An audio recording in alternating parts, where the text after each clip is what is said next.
Hi everyone, this is Shin again. So we're going to move into part two.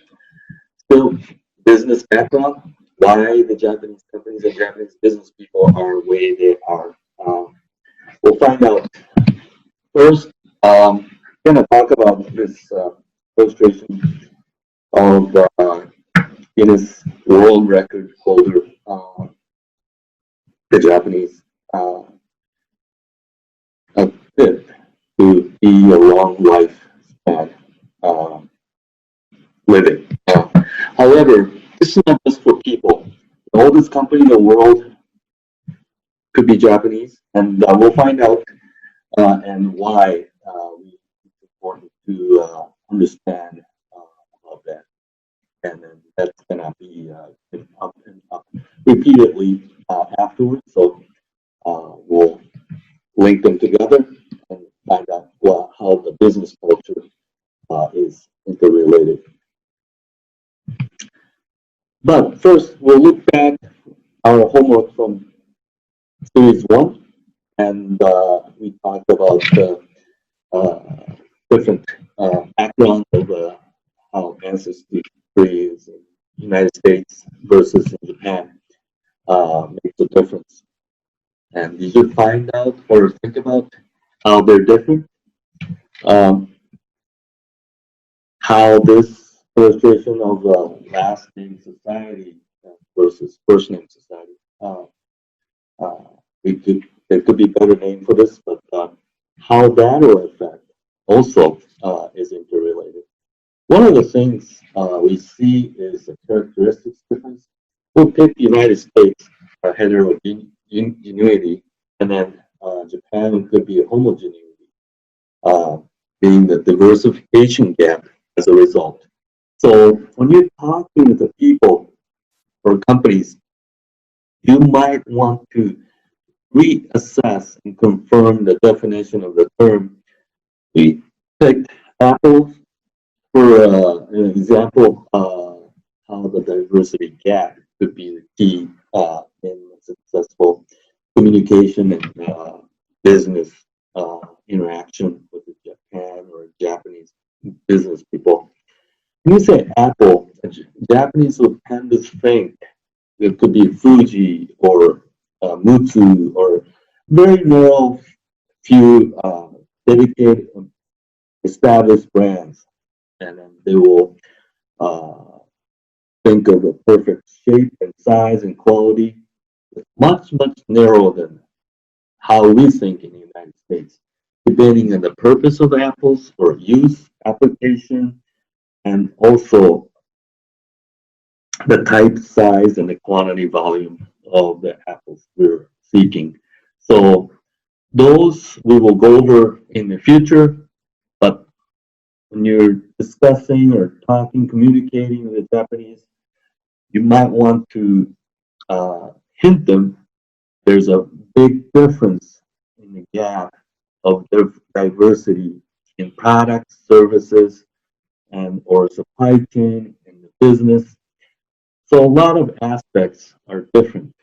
So when they try to imagine what your responses are, not the way they are thinking or stuck during the course of conversation, you might want to reflect back to the slide.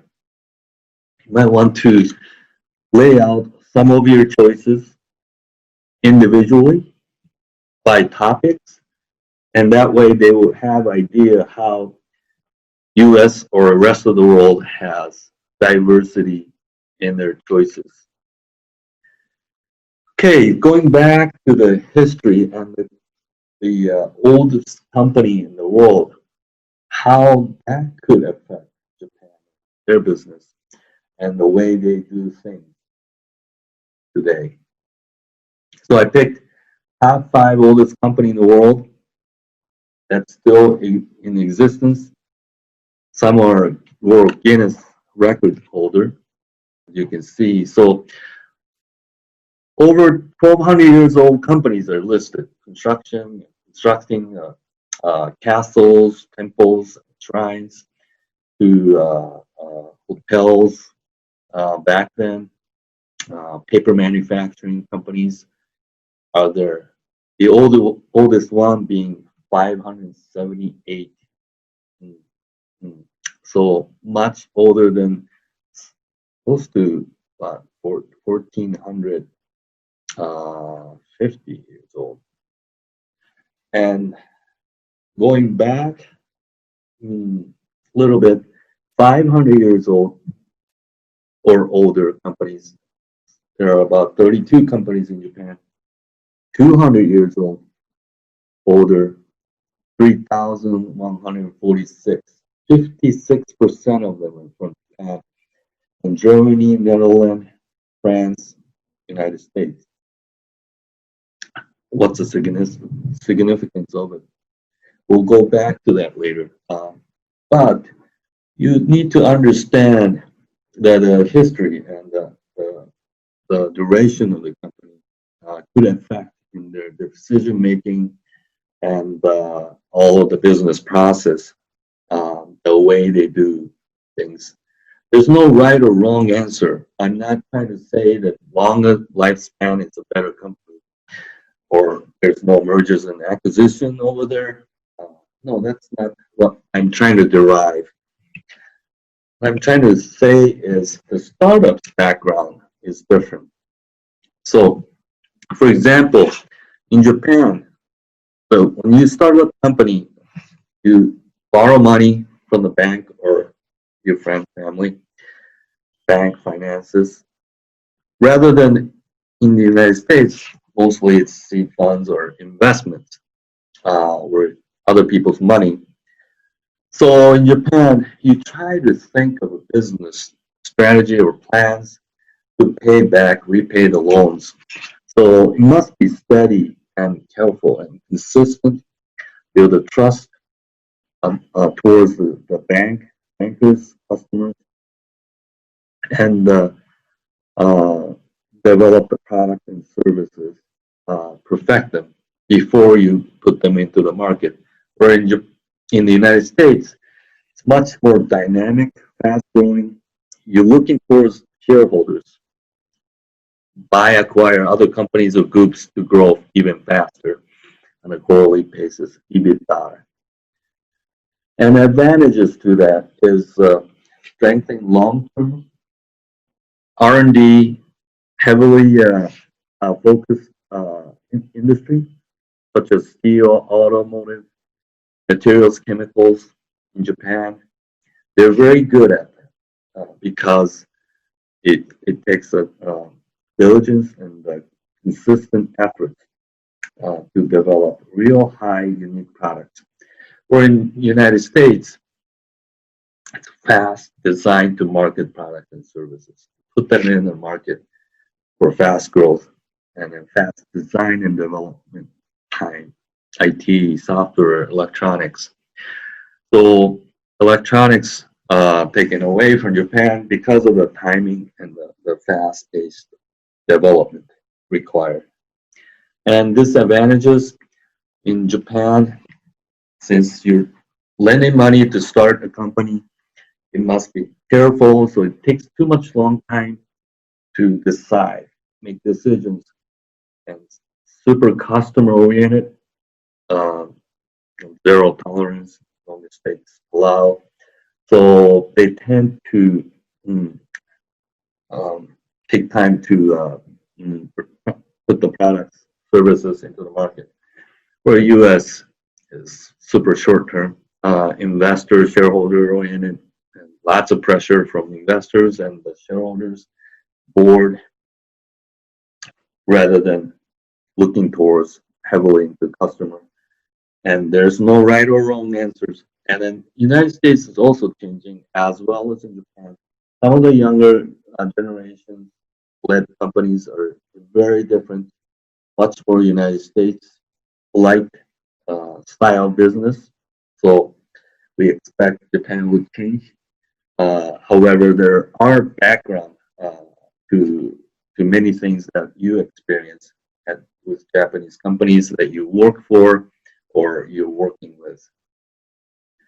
And it is a good time for you to take a look at this culture map, CrossCulture. I put the link here so that you can understand which parts of the country or the world has what kind of tendencies and characteristics. There are linear active, multi-active, and reactive variations. And as you can see on the map, depending on what types of people your company is comprised of, there could be a linear active, or like in Japan, it's more reactive tendencies. So please try to, it's a great tool to learn that there are some of the factors behind the people that you're working with or working for. So linear active, you can go to the site to study for more details. There's a great explanations there, but typically cool, factual, decisive planner, whereas in Japan or other Asian countries is much more reactive, which is courteous, accommodating, and compromising, and good listener. There's a good diagram that you can follow. So today's homework is for you to study about this culture differences and cross culture, how you can interact and types of people and background that they have, so that you can work with them in more harmony. Okay, so please subscribe and share this channel, and I appreciate for you visiting us. Next, we'll talk a little bit more about the business, people, and society, how business is led, is different from your country versus in Japan. Thank you.